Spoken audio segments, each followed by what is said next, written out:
ये देखिए। और इसमें अब जो ना जो मैं ये मसाला लगाऊंगा और ग्रिल करूंगा उससे करारापन भी आ जाएगा इसमें। तो ये देखें ये मेरा मसाला लग चुका है। अब मैं इसको आपको ग्रिल पे रख के और ग्रिल पे सेक के दिखाता हूँ। दिखाओ,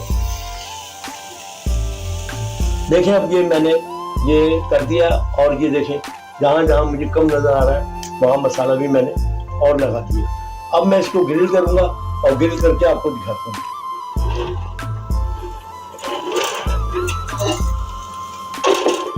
ये मैंने ग्रिल बंद कर दी इसकी। अब ये थोड़ी देर इसमें एक साइड से जरा सिकेगा।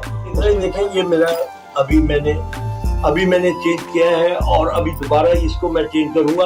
और ये देखें अब ये देखें इसमें कलर भी आता जा रहा है और इसका मसाला भी आप देखें कितना ड्राई हो रहा है। और लेकिन ये खाने में इतना जूसी होगा कि खाने में मजा आ जाएगा। तो ये देखें आप, बस जरा सी देर और